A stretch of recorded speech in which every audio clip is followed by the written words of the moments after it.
Hi everyone, welcome to study spring. और ये एस्से का टॉपिक है जिसमें आज हम लोग योग और उसके जो वैश्विक विस्तार है इससे रिलेटेड जो मेन फैक्ट है उसको आज हम लोग एस्से के थ्रू कवर करने वाले हैं।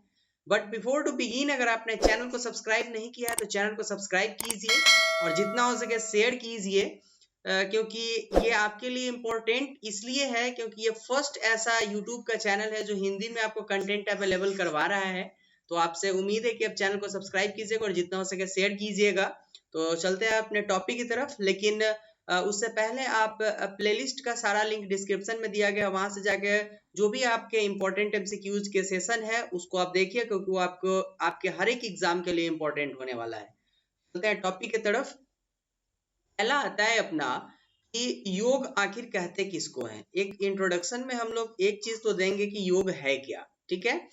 तो योग जो है वो यूज धातु से बना हुआ है, ठीक है। योग जो है वो यूज धातु से बना हुआ है जिसका अर्थ होता है मिलना या जुड़ना। तो ये जो आपका धातु रूप होता है वो संस्कृत में होता है। तो संस्कृत को कहीं ना कहीं से हिंदी से मर्ज किया जाता है उसके अर्थ को समझने के लिए, क्योंकि बहुत सारे चीज हिंदी और प्राकृत भाषा में ही लिखे हुए हैं। तो योग जो है वो युज धातु से बना है और उसका अर्थ जो होता है वो मिलना और जुड़ना होता है। तो हिंदी भाषी लोग इसको परिभाषित किए कि आत्मा और शरीर मीन्स शरीर का आत्मा से मिलना ही योग कहलाता है, ठीक है। मीन्स अगर आप योग कर रहे हैं तो आपका शरीर जो है वो आपके आत्मा से मिल जाता है। ये इसका डेफिनेशन दिया गया हुआ है जो योग के गुरु रहे हुए हैं उनके थ्रू, ठीक है।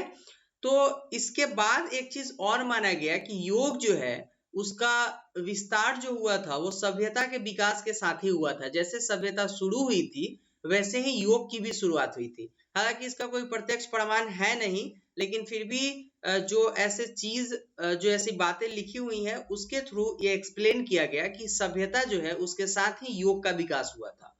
क्लियर है यहाँ तक? इसके इंट्रोडक्शन में हम ये सारे पार्ट लिखेंगे।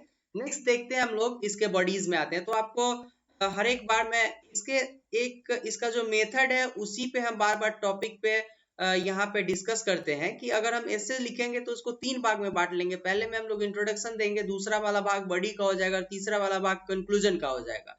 तो इसको हम लोग आईबीसी में बांट लेते हैं और इसका जो बॉडी वाला पार्ट है इसको हम लोग 2 भाग में बांटते हैं, ठीक है। 2 भाग में बांट लेते हैं इसको, पहला और दूसरा। तो पहले वाले भाग में हम लोग 2 पैराग्राफ कम से कम इसके हिस्ट्री को लिखते हैं और दूसरे वाले में 3 पैराग्राफ में कम से कम हम लोग करंट अफेयर्स को इंक्लूड करते हैं और लास्ट में इसका कंक्लूजन दे देते हैं। काफी इंपॉर्टेंट है ये चीज जाना इंपॉर्टेंट है, क्योंकि अगर आप इस ऐसे एक एसेज को लिखते हैं तो आपके लिए जो है वो बहुत ज्यादा आप मार्क्स गेन कर सकते हैं अगर इस मेथड पे आप लिखते हैं। तो इसलिए मैं बार बार इसके ऊपर डिस्कस करता हूँ।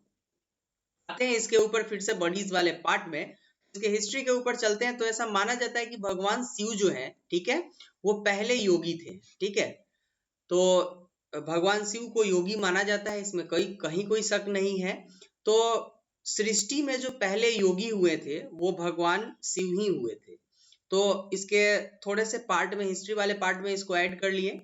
बाद में वैदिक काल में क्या हुआ था कि महर्षि पतंजलि ने योग सूत्र के माध्यम से योग को व्यवस्थित और लिपिबद्ध किया। मीन्स योग को व्यवस्थित करना, सीरियलाइज करना। आप देखते होंगे, आप अनुलोम विलोम करते हैं, आप कपालभाति करते हैं, ये सारे जो योग है उसको एक व्यवस्थित तरीके से कि कौन सा प्राणायाम है, कौन सा योग है, कौन सा हठ योग है, ये सारे चीजों को अलग अलग व्यवस्थित कर दिया उन्होंने। इसके साथ ही उसको लिखा भी, मीन्स लिपिबद्ध कर दिया, उसको उन्होंने लिपिबद्ध कर दिया। तो ये काम जो किए हुए थे वो महर्षि पतंजलि ने किया था इसको। इसके बाद 1700 से लेकर के 1900 के बीच में बहुत ऐसे धर्म गुरु हुए, ठीक है, बहुत ऐसे धर्म गुरु हुए जिन्होंने योग विज्ञान को बहुत ऊंचाई तक लेके गया, ठीक है। इन्होंने योग विज्ञान को बहुत ऊंचाई के ऊपर पहुंचाया था, जिसमें आपके बहुत सारे योग गुरु होंगे जो आप सर्च कर सकते हैं। यहाँ पे बहुत सारे चीजों को यहाँ लिखना जरूर नहीं होता क्योंकि हमारे पास लिमिट वर्ड है, ठीक है। केवल 300 शब्द में हमको ऐसे लिखना होता है और इसमें आप केवल वही चीज लिख सकते हैं जो एग्जामिनेशन पॉइंट ऑफ व्यू से इंपॉर्टेंट होगा। सारे चीजों को लिखने यहाँ जरूरत नहीं है, लेकिन ये पता होना चाहिए हमें कि कब इसका कितना विकास हुआ था। तो एक तो क्लियर है कि वैदिक काल में महर्षि पतंजलि के द्वारा इसका विकास किया गया हुआ था, जिसमें पूरे योग को व्यवस्थित किया गया और लिपिबद्ध किया गया। और 1700 से लेकर के 1900 के बीच में बहुत ऐसे योग गुरु हैं जिन्होंने इसको ग्लोबल लेवल पर इसका विकास करवाया था। ठीक है, तो ये इंपॉर्टेंट है। लेकिन एट प्रेजेंट में क्या चल रहा है इसको भी तो देखना है। तो एट प्रेजेंट में जो हमारे योग गुरु है रामदेव बाबा, ये इसको देश के साथ साथ विदेश में फैला रहे हैं।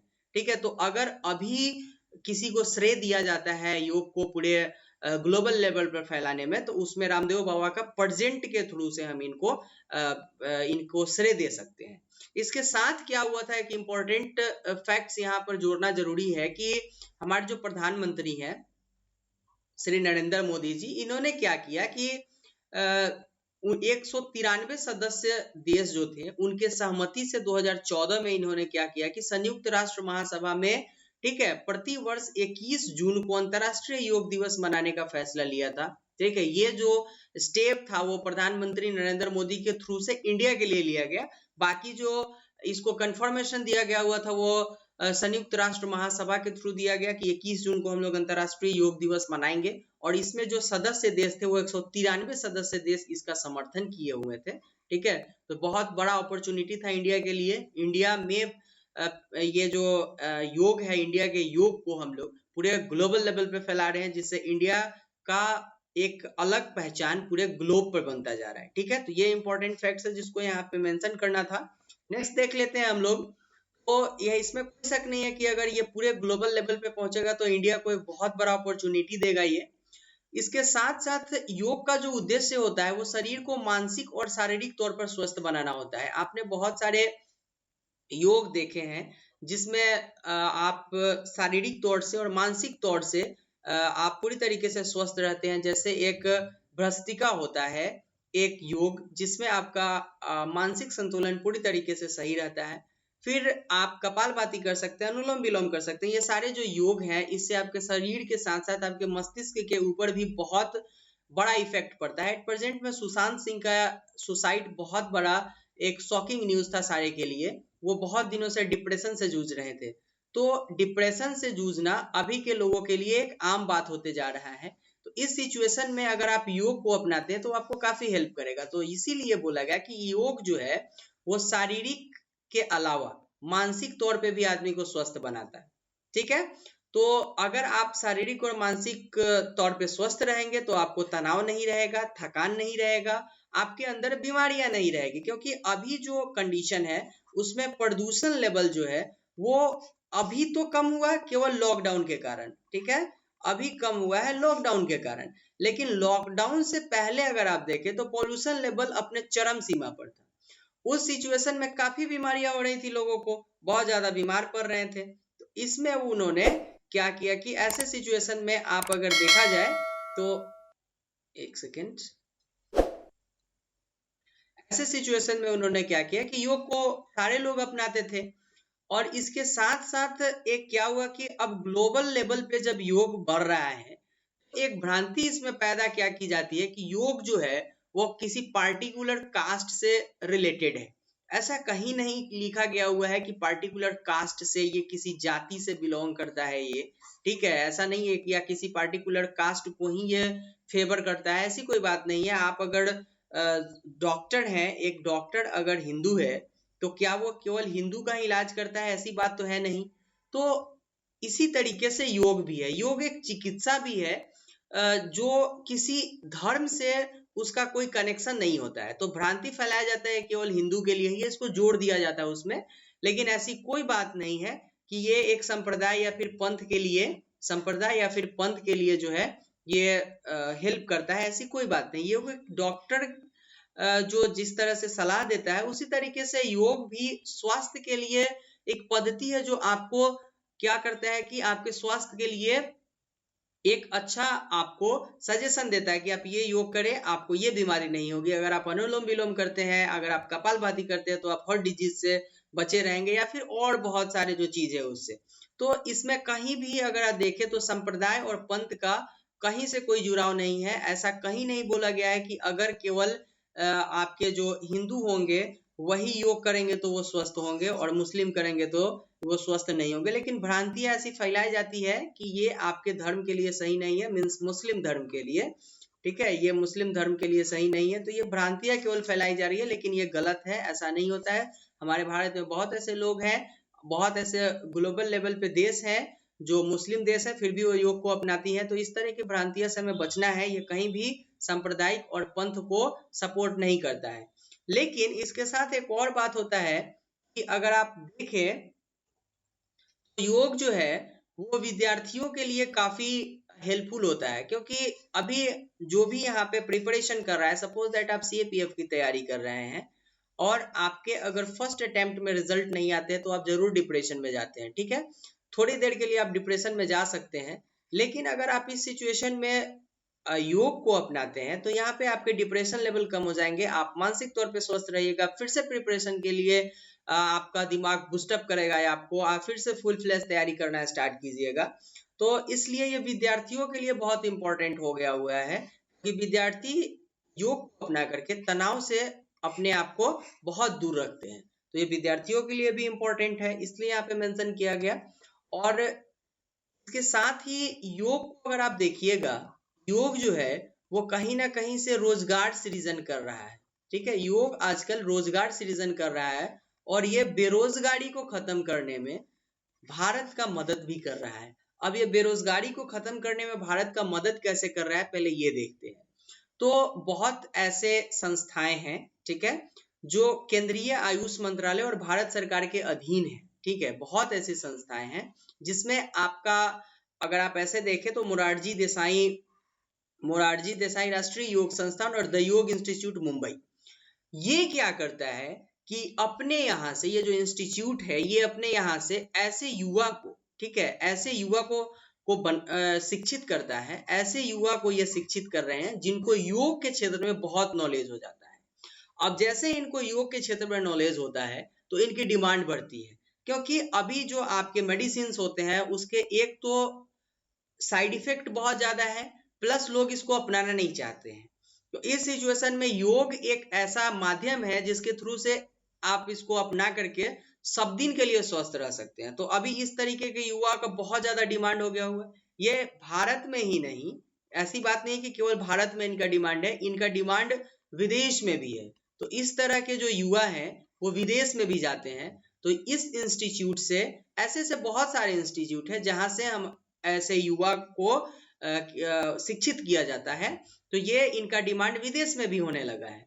अब क्या होता है कि ये इंस्टीट्यूट तो योग सिखाते ही हैं, साथ में ये योग से रिलेटेड होने के साथ साथ बहुत चीज सिखाते हैं। जैसे अगर आप देखें तो योग के अलावा ये आयुर्वेद के ऊपर ध्यान देते हैं, जहां से अभी एट प्रेजेंट पे आपने कोरोनिल दवा को देखा था जो कोविड-19 से लड़ने के लिए सक्षम है। ठीक है, कोविड-19 से लड़ने के लिए ये सक्षम है कोरोलिन। तो अगर आप देखें कोरोलिन दवा अगर कोविड-19 से लड़ने के लिए सक्षम है तो ये आयुर्वेदिक दवा है। तो कहीं ना कहीं से आयुर्वेद का जो भविष्य देखिए तो ग्लोबल लेवल पे बहुत ज्यादा है। तो ये आयुर्वेद के ऊपर भी ध्यान देते हैं, प्लस ये मैनेजमेंट के ऊपर भी ध्यान देते हैं। तो ये सारे इंस्टीट्यूट है जो योग से चलते हैं, ठीक है, और युवाओं को शिक्षित करते हैं, जो रोजगार तो जरूर देते हैं, कोई शक नहीं है इसमें। और ये जो युवा है वो शिक्षित होकर के रोजगार तलाशने के लिए ये दूसरे देश में, ठीक है, ये दूसरे देश में भी जाने में ये सक्षम है, क्योंकि इंडिया के साथ साथ विदेश में भी ऐसे युवाओं का डिमांड है जिनको योग में बहुत ज्यादा नॉलेज होता है। तो ये इंपॉर्टेंट फैक्ट्स था यहाँ पे जोड़ने के लिए। नेक्स्ट अगर हम लोग कंक्लूजन पे देखें तो कंक्लूजन में हम लोग अगर ऐसे आएंगे कि योग अपनाने से हमारा जो बुद्धि है, विवेक है, उत्साह, उमंग सदैव बहुत हाई रहता है। ठीक है, अगर इसको देखें तो आपका जो बुद्धि है, इंटेलिजेंस है आपका, विवेक है आपका, उत्साह, उमंग, ये जो है वो बहुत ज्यादा चैत्य, इसको आप चैत्य कर लीजिएगा, रहती है, मीन्स बहुत सुंदर रहती है, बहुत स्ट्रांग रहती है ये आपके लिए। और हम जो है मानवीय विकार से, मानवीय विकार क्या है तो ये ईर्ष्या, एक दूसरे के लिए ईर्ष्या हो जाना, द्वेष हो जाना, छल हो जाना, कपट, इन सारे चीजों से हम दूर रहते हैं, हमारे मन में शांति होती है और हम इन सारे चीजों से दूर रहते हैं। तो ये हमको एक अच्छा नागरिक बनने में भी मदद करता है। तो इस तरीके से हम ये बोल सकते हैं कि अगर हम अपने जीवन में योग को अपनाएंगे तो हमारा जीवन हमेशा जो है वो शांति में और सद्भाव में बीतेगा। तो इसलिए हमें योग अपनाना चाहिए अपने लिए। ये हमारे साथ साथ पूरे मेरे फैमिली और सारे लोगों के लिए इम्पोर्टेंट है। तो इस तरीके से हम बोल सकते हैं कि हम योग को अपनाकर अपने जीवन को जो है वो काफी सुंदर और अच्छा बना सकते हैं। ठीक है, तो ये इम्पोर्टेंट था फैक्ट्स यहाँ पर हम लोग ऐड कर लिए थे। तो ये था आज के टॉपिक के लिए, जो योग और उसका वैश्विक विस्तार है, कैसे योग का वैश्विक विस्तार होते जा रहा है और ये इंडिया के लिए कैसे एक अपॉर्चुनिटी और शिक्षा के लिए ये और रोजगार और शिक्षा के लिए कैसे ये इम्पोर्टेंट फैक्ट्स बनते जा रहा है। तो इसको आज हम लोगों ने कवर किया। बट अगर अभी तक आपने चैनल को सब्सक्राइब नहीं किया तो चैनल को सब्सक्राइब कीजिए और इसके साथ ही आप जो है वो प्लेलिस्ट जितने भी बने हुए हैं वो सारे को जाके विजिट कीजिए, क्योंकि वहां पर आपको मोस्ट एक्सपेक्टेड एमसीक्यूज के सीरीज दिए जाते हैं। ठीक है, मोस्ट एक्सपेक्टेड एमसीक्यूज के सीरीज दिए जाते हैं पॉलिटी के, प्लस आपके मॉडर्न हिस्ट्री के सेशन चल रहे हैं और इसके साथ ही पॉलिटी के सेशन चल रहे हैं, पॉलिटी 1000 एमसीक्यूज के सेशन चल रहे हैं। ये सारे रिसेंट आपके सेशन सब जो है वो आपको एग्जाम क्रैक करने में काफी हेल्प करेंगे। तो आप जरूर उसको जाके विजिट कीजिए अगर आपको एग्जाम क्रैक करना है तो। ये था आज के वीडियो के लिए, मिलते हैं नेक्स्ट वीडियो में। Thank you, bye.